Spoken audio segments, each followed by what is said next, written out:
He's afraid I won't be tall enough to see over this. Hi, I'm Luann. I'm a grateful member of Al-Anon. We tell our stories, what it was like, what happened, and what it's like today.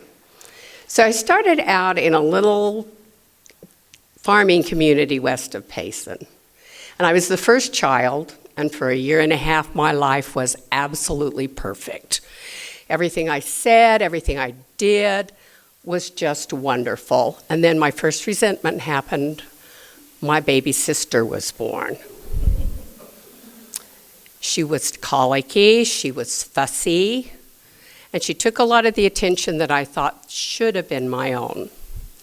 To make matters worse, we went to visit my mother's family in a little southern Utah town.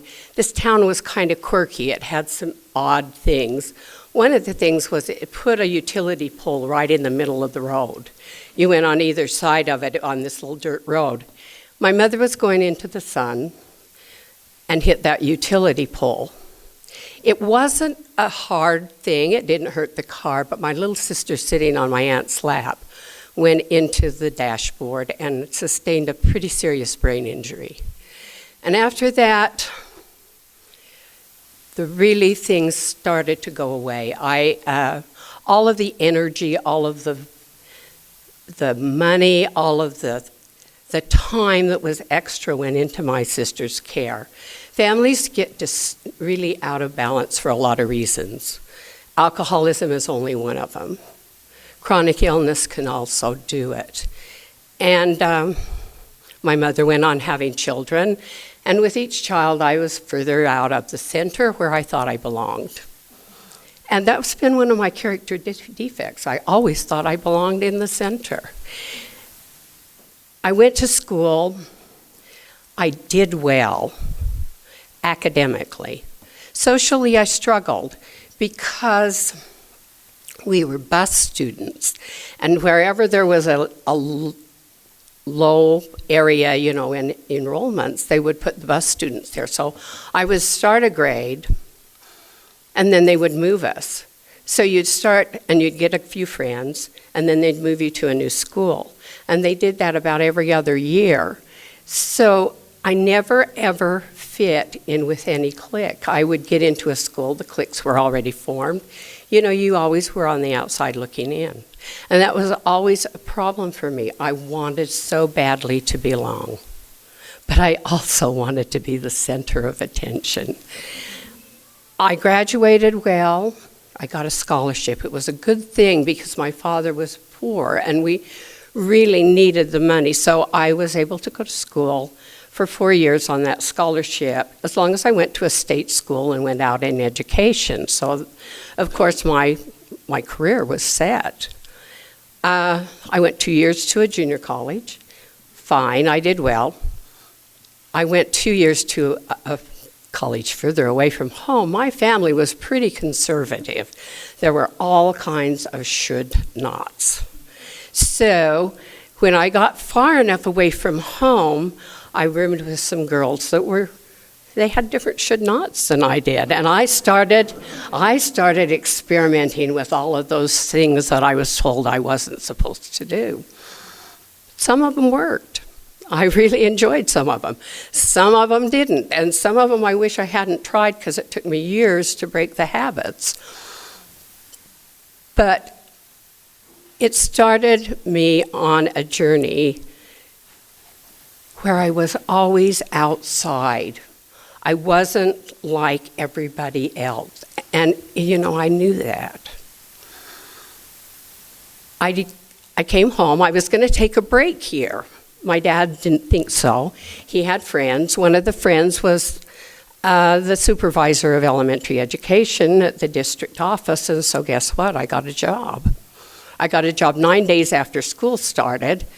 I walked into this room to see the class I would be taking over. Kids were walking on the tables.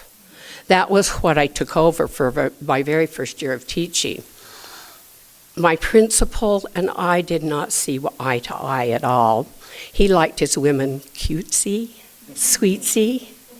Oh, Mr. Principal. You know what? I can't do that even on a good day. That's just not me. So, after 3 years, I went to another school, and it was a much better fit. I had a mentor that really worked with me, and I really began to develop my teaching chops, and I really, really enjoyed the profession after that. I didn't marry until I was 29. Now, one of my character defects is, what is it? Self-will run riot. I do whatever I want to, and sometimes people get hurt. And at 29, I married. He was a detective in the police force. He was also my best friend's husband. You lose a best friend that way. I kind of considered it was collateral damage, but I'm not sure that it mattered at this point. We managed to stay together for 9 years. We had the hots for each other, and we had a great sense of humor, and that got us through quite a long time. His family was the first family that I really saw alcoholism in its true form. His father, I think now, was a periodic. He didn't drink often, but when he drank, he was instantly angry and instantly abusive. And just a total asshole. Other times, he was just a really nice guy. His wife was the craziest woman I have ever seen in my life. And I didn't realize that that was untreated disease. Thank you so much. That was the untreated disease on the spouse's part. But it was. So anyway,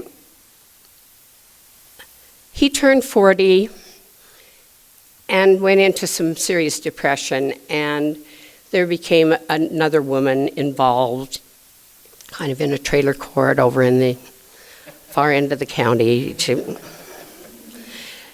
in a marriage doesn't work. It really doesn't. And eventually, we just divorced. It just was not working. I knew he was ill. I knew he had depression. But there's only so much you can do. I probably would have been better off if I'd let go much faster, but I stayed in there a year trying to make it work. Divorce is hard.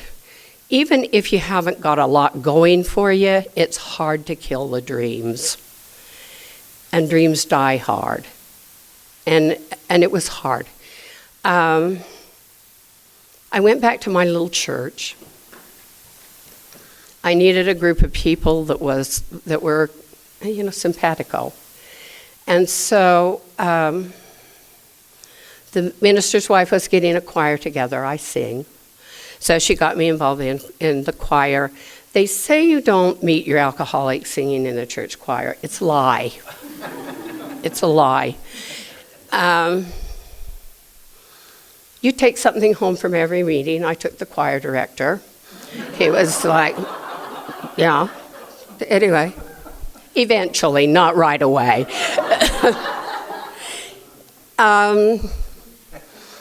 We had a lot in common. I have a music minor. He was a music teacher. We both were teachers. We smoked the same brand of cigarettes, so we spent a lot of time out on the porch together. We just became friends. And after about a year, I decided I wasn't going to date for a year, which was about what I did. And after a year, his marriage, he had gone back to AA and was working a program. And sometimes marriages done in sickness don't survive health. And that really is basically what happened in his relationship. And we started dating. I didn't realize all that year that I was friends with him that he was an alcoholic and that he was getting sober in AA.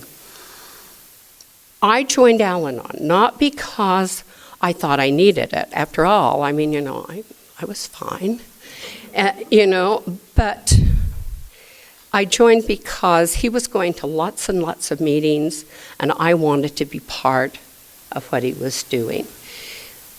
Let me tell you, when I read the 12 steps and when I went to meetings, all of a sudden I felt home.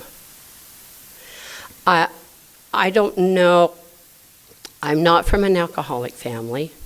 It wasn't until I got to college that I even was around alcoholism. But it just resonated with me.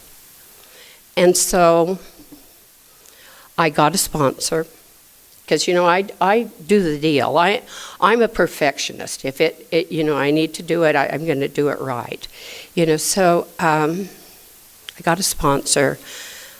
We kind of did a surface step 1, 2, and 3, and then I did a 4th step. I realize now it was a pretty shallow one, but it got rid of an awful lot of things I thought I would never tell anyone. I really wanted to continue the steps and do them really thoroughly. I collected step tapes, and I would listen to them. But in this area at that time, most of the women that I knew they were strong on fellowship, they were strong on sponsorship, but they didn't do much with the steps beyond maybe 1, 2, and 3. We talked about 1, 2, and 3. A lot of people had never done 4th or 5th steps, and I wanted to do it right. So I finally found somebody who was a double winner, part-time AA, part-time Al-Anon, and we started through the steps again. And this time, we really were thorough. The first step says we admitted we were powerless over alcohol. And what I learned when I was working that step is I was powerless over so many things other than alcohol. I was powerless over my husband. I was powerless over situations. What I found I had power over is I had power over my own reactions to stuff, and I had power over my attitudes. But what's really interesting is if you have power over your attitudes and you change your attitudes, it's funny how you change your life. Al-Anon is not a step Nazi program. It is a very gentle program, and what I found is I slowly unfolded. My life was unmanageable because I made it that way. I tried to control and I tried to manage things that were none of my business. And in doing so, I had 1 or 2 reactions. I had definite rebellion, and that happened with my stepchildren. And then I had people that would submit and then go and do it their way afterwards. Or I had people that would do it my way and then resent it. John and I dated for 2 years. And during that time, you can work a really great program if you're the only one in your house. But 2 years into his ex-wife was moving to California. His 3 teenage children did not want to move. And so we decided to get married so that they had a place to stay. And I had this little house. It's actually lot 1, plot 1 in my town. And actually the beams in my roof are from the old fort. It's really an old home. And so we married, and I had 3 teenage children move in with me on my wedding day. So this house that had been all mine, now I didn't have any place that was mine. I had a little room, and it was all I had. And I would go in and put the headphones on so I didn't hear them arguing about who shrunk whose shirt in the laundry. That was a going thing in my family. So John would go to meetings, and I'd be home with these 3 teenagers. It was tough. And then to make matters worse, we married in December.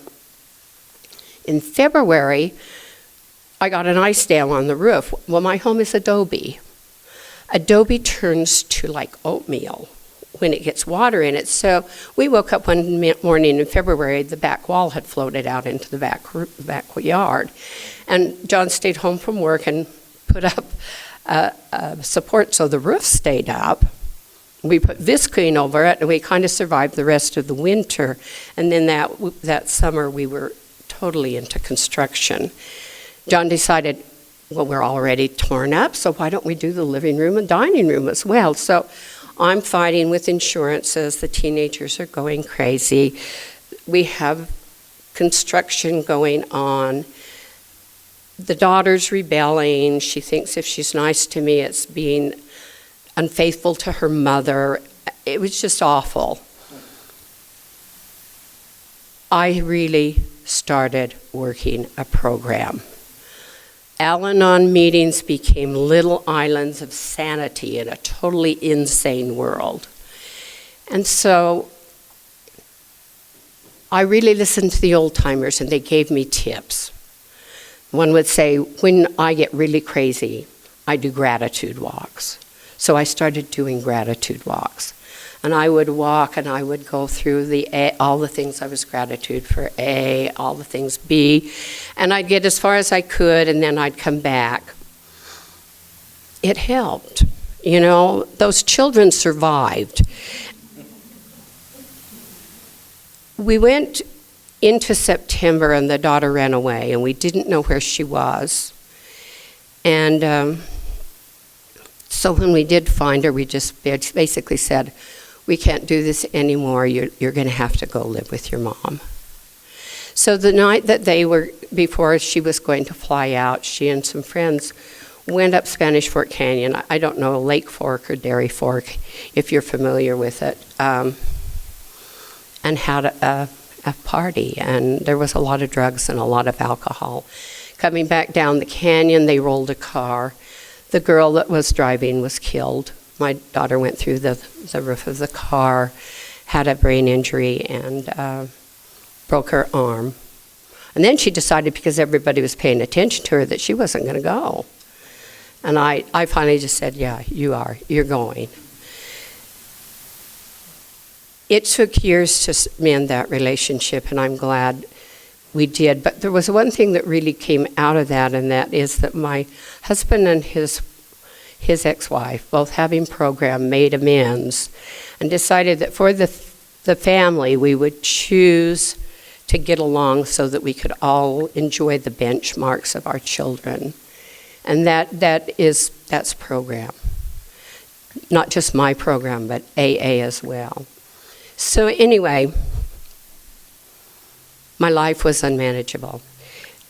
Step 2 says, let me see.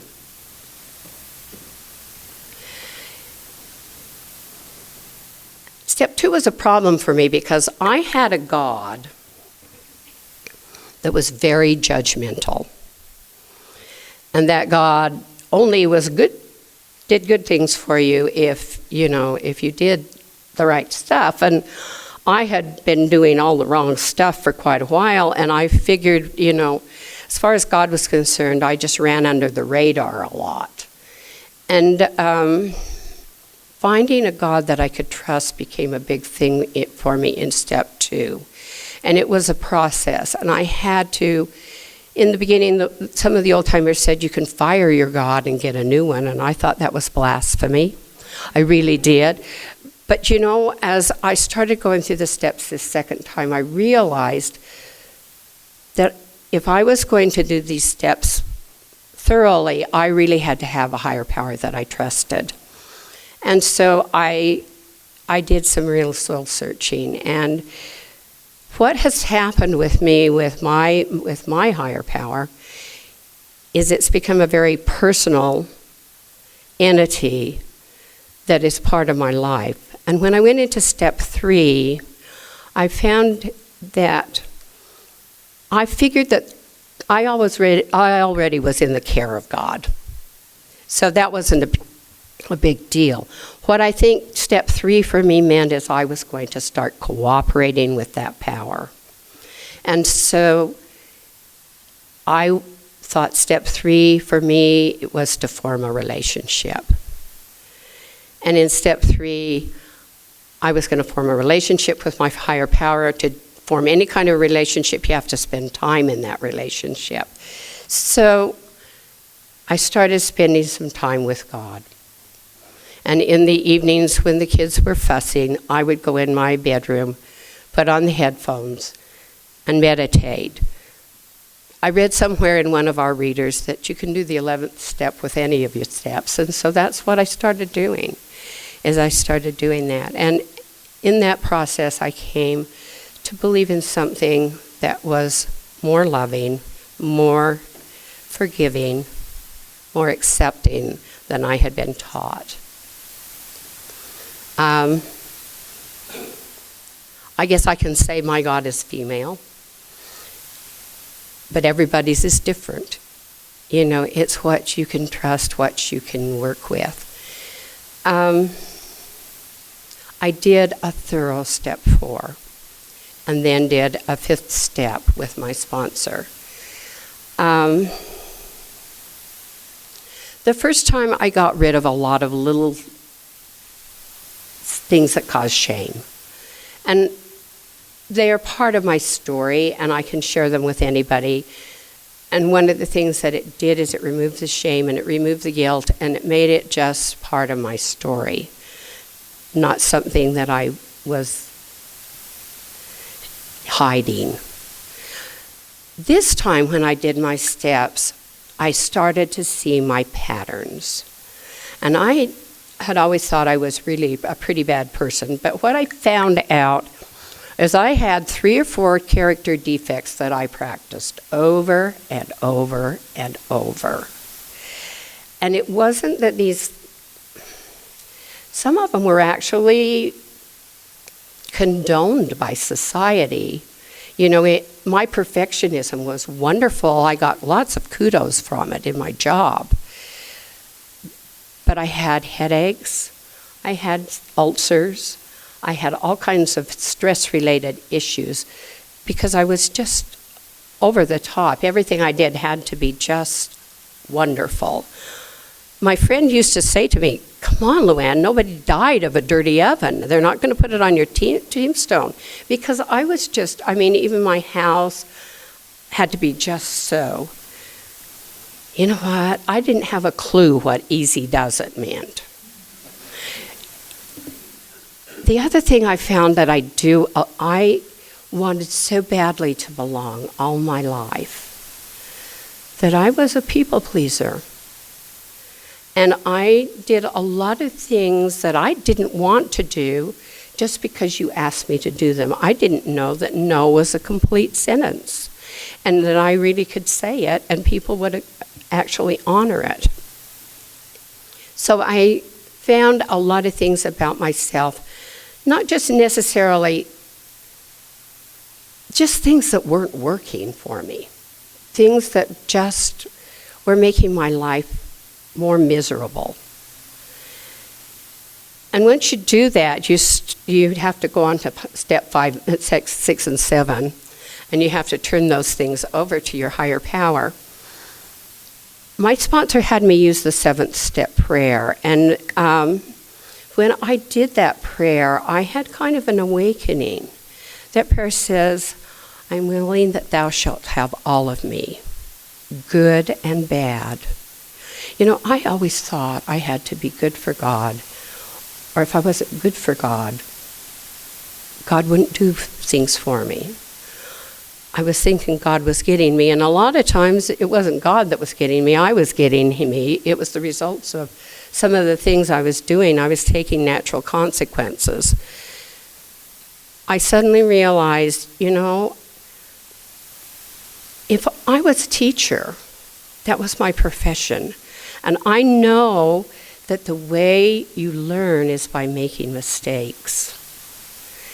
And if you're making mistakes and learning in the process, it isn't a sin, it's a learning situation. And if my God made me human, then my God knows that I'm going to make mistakes. And all of a sudden I realized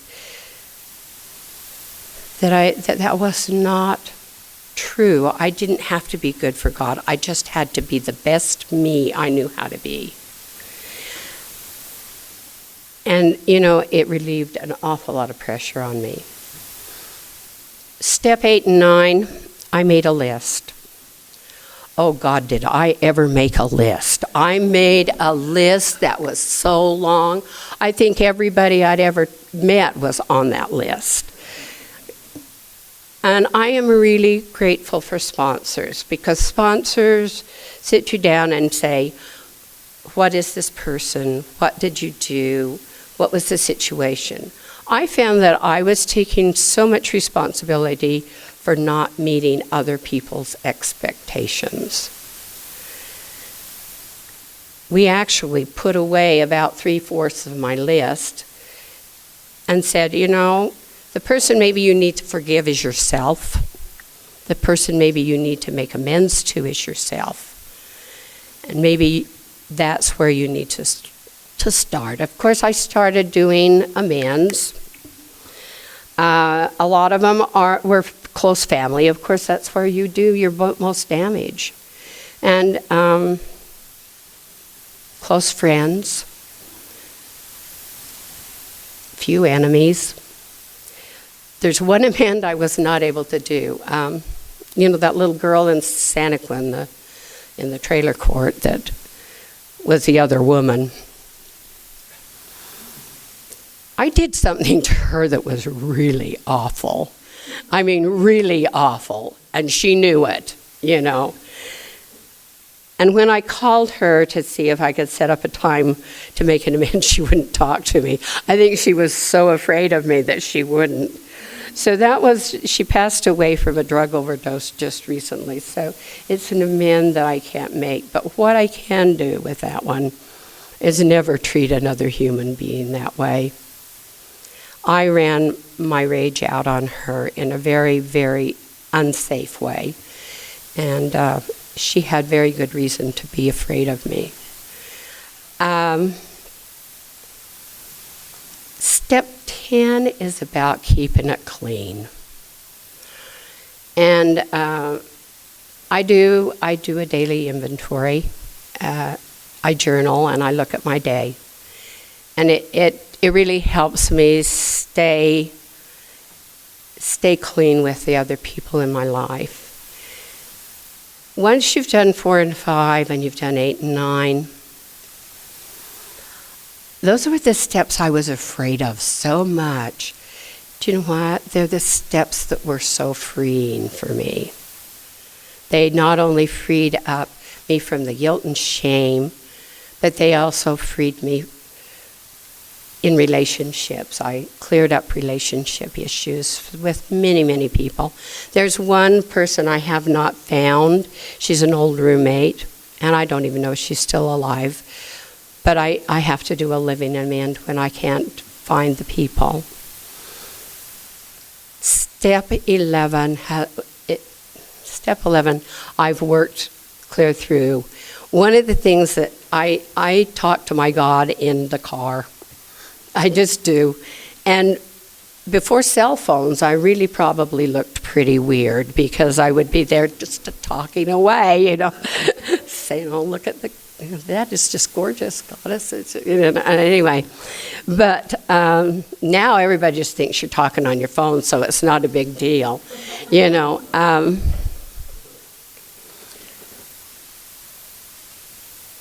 I find that meditation, when my life is really crazy, I meditate.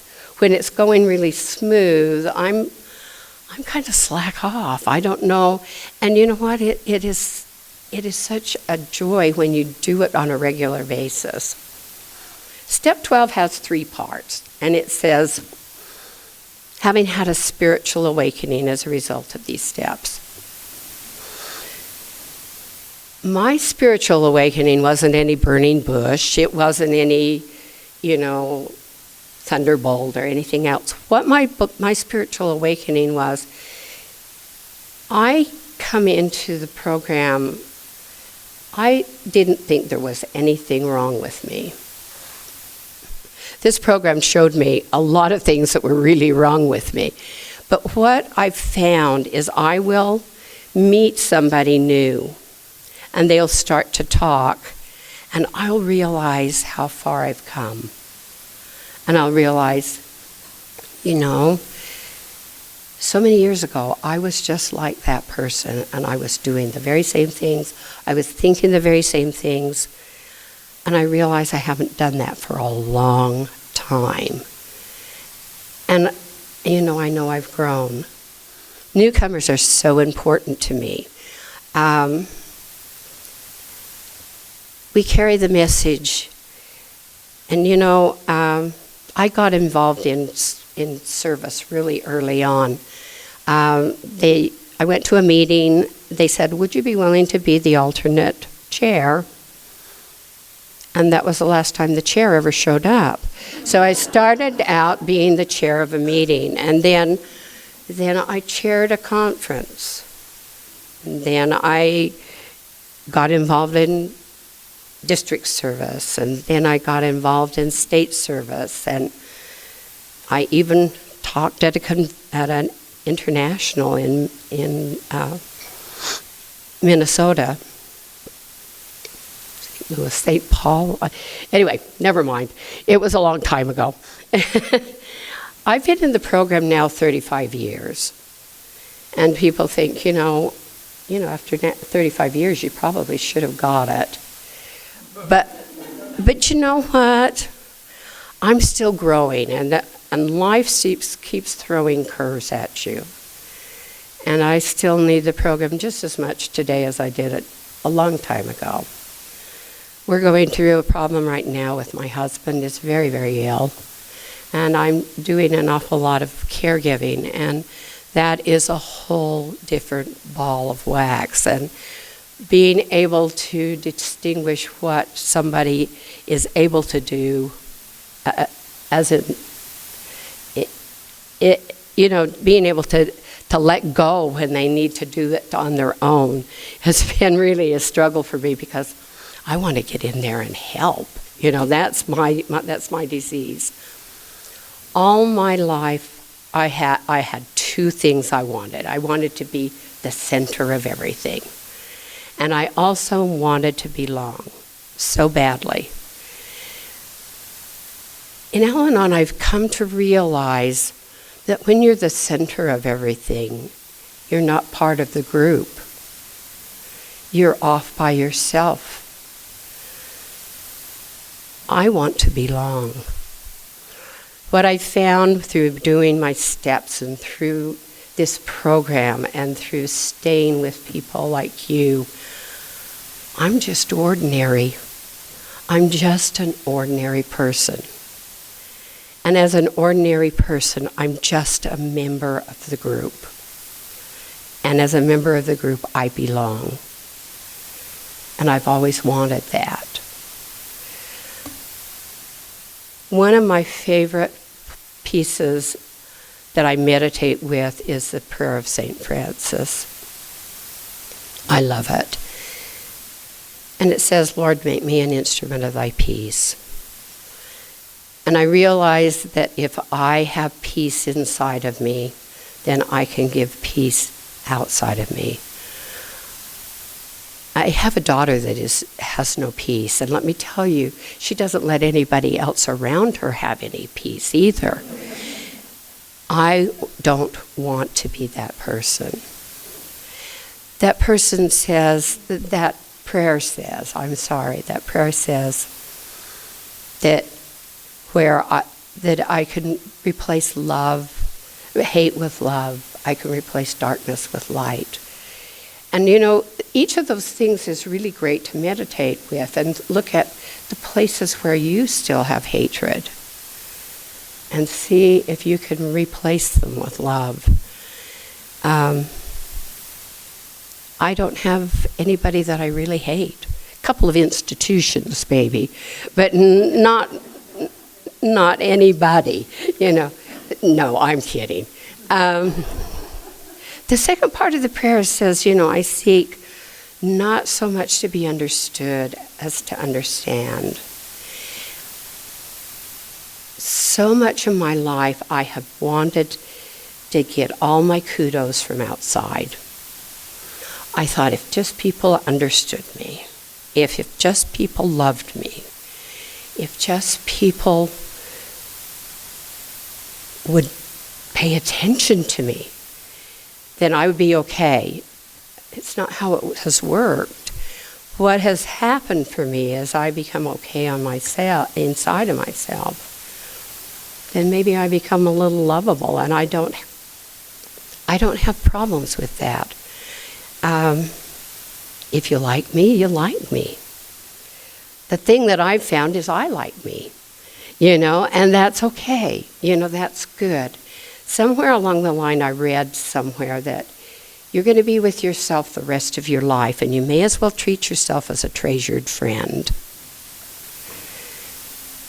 And that resonated with me, because I had a head that did not treat me as a treasured friend. My head said to me things that I would never say to a friend. And so, I've had to work on my head talk, and it's been part of my program. Because I don't know about your head talk, but my head talk doesn't say anything nice about me, up there. So, the program has done so many things for me. So many little miracles. Nothing huge, nothing amazing, just little miracles. And I think if you stay around, miracles happen.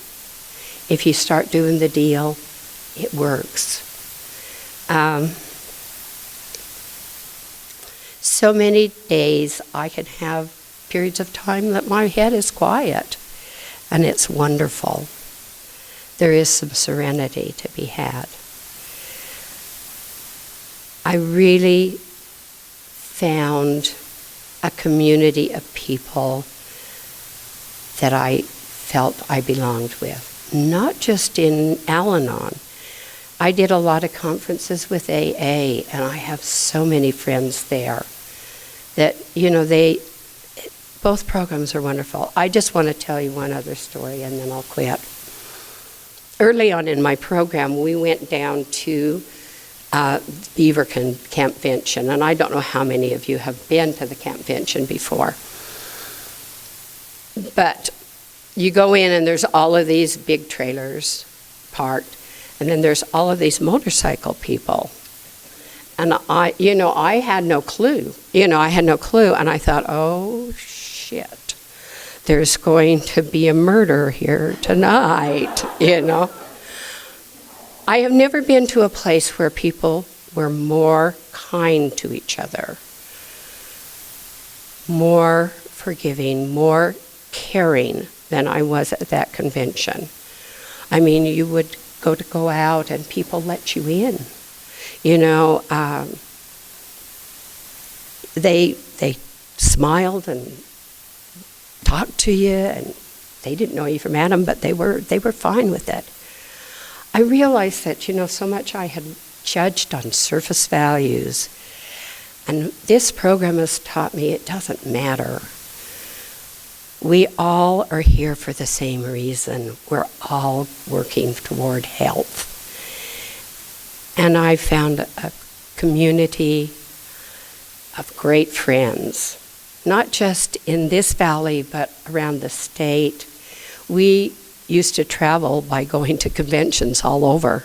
One of my best conventions was in Mazatlan, Mexico, and I didn't speak the language, but I knew exactly what they were saying, and they were the most wonderful people, and it was a wonderful meeting, and it was all in Spanish, and I know about 5 words, but it didn't matter.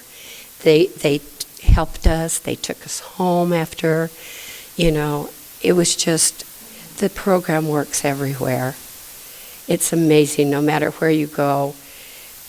It doesn't matter whether it's a little town in southern Utah or if it's in Eugene, Oregon. You go to a meeting and there's friends.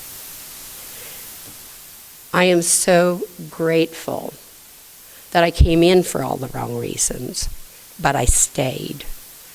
I'm grateful that I got all of those tapes and that I found a sponsor and that I did the steps and I did the deal. because it gives me tools, because life still throws you curves. And I am so grateful also that I don't have to go through those curves alone, that I have a community of friends that have my back. So thank you. Thank you for letting me share.